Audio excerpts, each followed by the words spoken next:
જયરાજ આહિરને આજે બીજી વખત છે તે પૂછપરછ માટે બોલાવવામાં આવ્યા હતા। જયરાજ આહિરને આજે બીજી વખત છે તે પૂછપરછ માટે બોલાવતા અત્યારે તેમની બગદાણા બબાલ કેસમાં ધરપકડ છે તે કરવામાં આવી છે। આ સૌથી મોટા સમાચાર અત્યારે ભાવનગર રેન્જ આઈજી ગૌતમ પરમાર થોડીક જ મિનિટોની અંદર પ્રેસ કોન્ફરન્સ કરી અને આ સમગ્ર કેસની માહિતી આપવાના છે। એસઆઈટીએ એક બાદ એક આરોપીઓની ધરપકડ કરી હતી અને તેની વચ્ચે આ સૌથી મોટા સમાચાર આ પ્રેસ કોન્ફરન્સ ઉપર જઈએ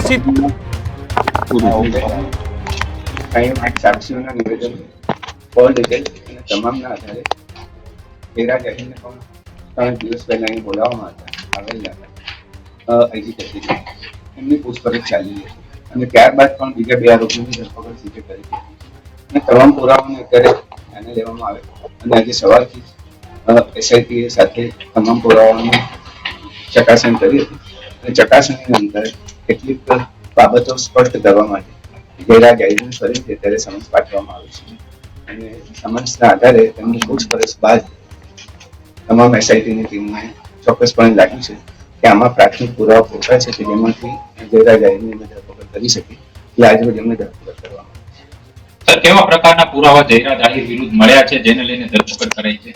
હવે શરૂઆતના તબક્કામાં જ્યારે એસઆઈટીએ આ તપાસ કરી હતી ત્યારે પણ કેટલાક પુરાવાઓ જે હતા જેની મોલવણી એમાં કરવામાં આવી હતી અને ત્યારબાદ જે 8 આરોપીઓની ફર્ધર પૂછપરછ કરવામાં આવી એમાં પણ કેટલીક સંડોવણીઓ જણાવી હતી અને ત્યારબાદ બીજા 2 આરોપીઓની ધરપકડ કરવામાં આવી છે. એના પછી પણ 2 મહત્વના સાક્ષીઓના નિવેદનો પણ લેવામાં આવ્યા અને અન્ય ટેકનિકલ પુરાવો પણ પ્રાપ્ત થયો છે કે જે એફએસએલની વેરિફિકેશન માટે જરૂરી છે અને પુરાવો પણ અમે ધ્યાને લીધો છે. સાહેબ હજુ જયરાજ આહિરનો સાહેબ આમાં રોલ શું છે? જે જયરાજ આહિરનો રોલ તમે જે પૂછો છે એ પ્રમાણે છે કે ઘટના તમે જાણો છો કે બુટલેગરે હુમલો કર્યો અને કોઈ બાતમીના આધારે સત્ય દેખાઈ ગઈ નથી. એકચ્યુઅલી જે આરોપીઓ જે છે રાજુ નાગુ નામના લોકો પણ એ પણ જયરાજ આહિરના સંપર્કમાં પહેલેથી જ હતા અને મોટા ભાગે એ તમામનું અને જયરાજ આહિરનું પોતાનું પણ રોષ હોવાનું કારણ સ્પષ્ટ કર્યું છે. અત્યારે કોણ કોણ પકડાયેલા છે હજુ પણ જેના બાકી રહ્યા પકડવાના? અત્યાર સુધીમાં મોટાભાગના આરોપીઓની ધરપકડ કરી લીધી છે. ટેકનિકલ ડિટેલ્સના આધારે પણ શક્ય છે કે કેટલાક આરોપીઓ હજી મળી શકે અથવા તેમના પુરાવા અમારે વેરીફાઈ કરવા. સર તત્કાલીન પીઆઈ ડીવી ડાંગરનો શું આમાં બેદરકારી ભર્યો રોલ છે? એ હજી અંતરંગ વિષય છે, આંતરિક વિષય છે. અમે તપાસ કરી રહ્યા છીએ કે ખરેખર શું થયું હતું. હાલ પૂરતું અમારું ફોકસ ઇન્વેસ્ટિગેશન પર છે. કઈ કલમ મુજબ ગુનો દાખલ થયો છે જયરાજ આહિર વિરુદ્ધ કે હવે થશે? ઓલરેડી જે આપણે કલમો દાખલ કરી છે 120 પણ દાખલ કરી છે, 307 પણ જૂની કલમો જે દાખલ કરી છે આપણે એ મુજબ ગુનો દાખલ કરવાનો.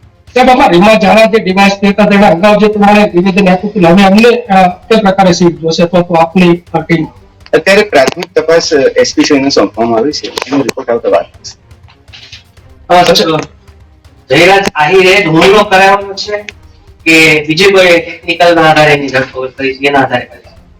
પ્રાથમિક માહિતીઓ, નિવેદન, કોલ ડિટેલ્સ, એકબીજાના લોકેશન્સ, એકબીજાના સંપર્કોને આધારે તમામ લોકો હુમલામાં સંડોવણી ધરાવે છે. અચ્છા સાહેબ, આરોપીઓ છે તે માર મારતી વખતે વિડીયો કોલ કર્યો હતો. કોને વિડીયો કોલમાં બતાવી રહ્યા હતા? અને વિડીયો કોલની તથ્યો તપાસવા માટે અમારે આઈપીડીઆર બોલાવવું પડે અને આઈપીડીઆર અમે માંગીએ છીએ આવતા વાર લાગશે, ત્યાં પછી સ્પષ્ટ થશે. અચ્છા સર, એવી પણ માહિતી છે જે દિવસે રિકન્સ્ટ્રક્શન કરવામાં આવ્યું હતું ત્યારે 2 શખ્સો છે તે થેલો ભરીને પૈસા લાવ્યા હતા અને મોબાઈલ લાવ્યા હતા. પોલીસ એવું કહી રહી હતી કે અમે જ બોલાવ્યા છે સાહેબ. તો આ મોબાઈલ શું બદલાવી નાખ્યા છે?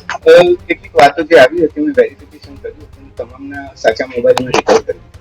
અચ્છા સાહેબ, જયરાજ આહિરનો સાચો મોબાઈલ છે તે મહુવાના કોઈ વ્યક્તિ પાસેથી મળ્યો છે? ના, હજુ એવી ડિટેલ અમારી પાસે. કેટલા દિવસ બીતવાનું કારણ શું? 26 દિવસ પછી ધરપકડ થઈ? તમામ પુરાવાનું અમે ધ્યાન લીધું હતું. પહેલા 4-5 દિવસ જે 2-3 દિવસની તપાસ કરી ત્યારબાદ ફરીથી અમે તમામ તથ્યોને રિકન્સ્ટ્રક્શન અમારી રીતે કરેલા હતા. નિવેદનો પણ ફરીથી કરવામાં આવ્યા હતા અને થોડું ઇન્વેસ્ટિગેશનમાં એવો પણ ટાઈમ નથી લાગ્યો. અચ્છા સર, એવી પણ વાત છે કે આમાં જે 8 આરોપી છે તે પૈકીના 6 આરોપી છે તે બોગસ આવી ગયા છે સાહેબ. તેમાં કેટલી સત્યતા? એ હજી સુધી તપાસના તથ્યો અમે ચકાસી રહ્યા છીએ, હજી સુધી નીકળ્યું. સાહેબ, પ્રાથમિક તપાસમાં એવું લાગી રહ્યું છે કે જે ડીવી ડાંગર છે તત્કાલીન પીઆઈ તેમજ જે ડીવાયએસપી હતા તત્કાલીન રીમાબા ઝાલા તેમની આમાં છે તે બેદરકારી છે. એ તપાસનો વિષય અમે એસપીસીને સોંપેલો છે. નવનીત બાલાજીએ જે પુરાવા આપ્યા એના આધારે જયરાજ આહિર સામે તે પુરાવા મળ્યા છે કે પછી કોઈ તમામ પુરાવા અમે કહીએ કે તમામ પુરાવા જેટલા આરોપીઓ પકડ્યા, જેટલા સાક્ષીઓ મળ્યા, ફરિયાદીના નિવેદન અને તમામનું અને ટેકનિકલ ડિટેલ્સ લોકેશન્સના આધારે પણ તમે જે પ્રેસ નોટ આપવામાં આવી છે એમાં તમામનું ઉપયોગ છે. સાહેબ અને રામભાઈ વાળાનો શું રોલ હતો આ કેસમાં? એ એક મહત્વના સાક્ષીઓ છે. સર, તપાસ દરમિયાન સોશિયલ મીડિયામાં ઘણા લોકોએ આક્ષેપ કર્યા છે, કોઈ તમારી સામે આવ્યું છે? જયરાજ વિરુદ્ધ કઈ ટાઈપના છે? જે માર માર્યો હોય કે મકાન પાડી દીધા હોય, ધાક ધમકી આપી આવા. અમારી પાસે અને મહત્વની સાહેબ વાત એ હતી કે આટલા સમયગાળા દરમિયાન સોશિયલ મીડિયામાં વેલનેસ એવી ઘણી બધી પોસ્ટ વાયરલ થઈ હતી. તો એ માટે પોલીસે કઈ કાર્યવાહી કરી હોય અથવા કરવાના હોય, કારણ કે બે સમુદાય વચ્ચે સામસામે આવી રહી SIT છે. નું કામ અત્યારે સઘન તપાસનું હતું. અમે SIT ની રચના ઓબ્જેક્ટિવલી ફક્ત ને ફક્ત તપાસના તથ્યો પર ધ્યાન રાખવાનું છે. લોકલ પોલીસ ડેફિનેટલી કાર્યવાહી કરશે. સાહેબ, એક પરિવાર આરોપીના પરિવારજનો જણાવ્યું હતું કે તેમના ઘરે પોલીસ અધિકારી પણ ગયા હતા. એ વાતમાં એ બાબતને અમે ધ્યાને લીધી છે ને એની પણ ચકાસણી થઈ. અચ્છા સર, જયરાજ આહીરના ફાર્મ હાઉસનો વિડીયો વાયરલ થયો હતો, તેમાં પણ આ કેસના બે આરોપી ત્યાં બેઠા છે. આ કાવતરું સમગ્ર ક્યાંથી ઘડાયું હતું સાહેબ? એ કાવતરાની ટોટલ તપાસ અમને ત્યાં હજી થોડી વાર લાગશે. અમારે પુરાવાઓ અને ટેકનિકલ ડિટેલ્સની સાથે પછી તમને સિલસિલાબંધ હકીકતોમાં તમને પછી આપી શકું. અચ્છા સર, કેટલો ટાઈમમાં વિગત આ મીડિયાને આપશો સાહેબ? ડેડલાઇન નહીં કહી શકું. ઓકે સાહેબ, હવે ખાસ કરીને આજે તમે જ્યારે ખુલાસો કર્યો છે, જયરાજ આહીર આરોપી બને છે, બંને સમાજ વચ્ચે વયમનસ્ય ઊભું ન થાય તેને લઈને ભાવનગર પોલીસનો શું રોલ રહેશે? જો ન્યાયિક તપાસ અમે કરી રહ્યા છે, SIT ન્યાયિક તપાસ કરી છે, તમામ પુરાવો પણ ધ્યાને લીધા છે. આક્ષેપો પ્રતિ આક્ષેપો તો થતા રહે છે, પરંતુ હજી સુધી એવું કોઈ વૈમનસ્ય ઊભું થયું જણાયેલું નથી. અને છતાં પણ આ પ્રકારનું થાય તો અમારી અપીલ છે કે આ પ્રમાણે સોશિયલ મીડિયાનો ગેરઉપયોગ કેટલાક લોકો ના કરે. સર, એવી પણ આજ સવારથી ચર્ચા ચાલી રહી છે, કોળી સમાજ છે તે 1 તારીખે મહાસંમેલન બોલાવે છે, જેને લઈને આજે SIT ને સરકાર દ્વારા આદેશ આપવામાં આવ્યા છે કે જયરાજ આહીર સામે પૂરતા પુરાવા હોય તો તેની ધરપકડ કરવી. મેં પહેલા જણાવ્યું કે SIT નું કામ સઘન તપાસની ઓબ્જેક્ટિવિટી તપાસમાં રહે એના માટે અમે કામ કરતા હતા. અને એટલા જ માટે લોકલ પોલીસને સામાજિક પરિસ્થિતિનું આકલન કરી એમને ફ્રી રાખવામાં આવ્યું હતું. અને અમારા તપાસના તથ્યો પર અમારું આધારિત હતું. એટલે બાહ્ય પરિબળો અથવા બાહ્ય વાતાવરણની SIT ની તપાસ કરતો અસર નથી. સર, કેટલા ડિજિટલ પુરાવા, સાંયોગિક પુરાવા અત્યાર સુધીમાં જે 18 દિવસ આજે થયા છે SIT ની નિમણૂક થઈ તેમાં સામે આવ્યા છે? CDR અમે બધા મોબાઈલને પ્રાપ્ત કર્યા છે. તમામ આરોપીઓના મોટાભાગના આરોપીઓને એક સિવાયના તમામ આરોપીઓને મોબાઈલ પણ પ્રાપ્ત કર્યા છે. કેટલાક રેકોર્ડ પણ મેળવ્યા છે અને ICDR પણ મેળવ્યા છે. સાહેબ, આ ઘટના દરમિયાન પોલીસ ઉપર પણ રાજકીય પ્રેશર હતું ખરી? મેં પહેલા પણ કહ્યું આ જ પ્રશ્નનો જવાબ કે SIT ની તપાસ એ ઓબ્જેક્ટિવલી કરવા માટે SIT ની રચના કરવામાં આવી હતી. એટલે કોઈ પણ પ્રકારના બાહ્ય પરિબળો અથવા તો બાહ્ય વાતાવરણની અસર SIT પર એટલા માટે ના થાય કે ઓબ્જેક્ટિવિટી ફક્ત તથ્યો અને જે હકીકતોને પુરાવાને ધ્યાને લઈને કરવામાં આવે. સાહેબ, જયરાજને ક્યારે કોર્ટમાં રજૂ કરવામાં આવશે? એ હવે ડિસિઝન લઈશું.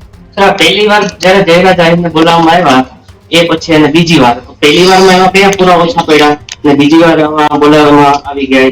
એ સમયગાળા તપાસ એક વાર સતત ચાલતી બની રહી છે. પહેલા ક્યારે પુરાવા મળે અને પછી ક્યારે પુરાવા મળે પ્રશ્ન જ હશે. સતત ચાલતી પ્રક્રિયામાં જ્યારે ઇન્વેસ્ટિગેટિંગ ઓફિસરને લાગે કે મોટા પુરાવા છે ત્યારે definitely ચાલે. હવે આ તપાસ પૂર્ણ થશે કે પછી આગળ ચાલશે? રોજ સાહેબ, મહત્વનો પુરાવો ટેકનિકલ સોર્સ છે કે પછી આરોપી પકડાય એના પછી મને લાગે છે કે લગભગ મેં બધું આપી દીધું છે. તમે એક વાર પ્રેસ નોટ વાંચો તો ઘણા બધા પ્રશ્નોનો ઉત્તર તમને મળશે. અચ્છા સાહેબ, આમાં માયાભાઈ આહિરનો કોઈ રોલ છે કે નહીં હુમલો કરાવવા પાછળ? કોઈ એક પ્રકારનો રોલ હજી સુધી બાકીના જે પુરાવામાં પ્રાપ્ત થયા છે એમાં આ પ્રકારના રોલની કોઈની ચર્ચા નથી. તમે કોઈને પણ નામ પૂછી શકો છો. જે અત્યારે હાલમાં આરોપી પકડાય છે એ લોકોને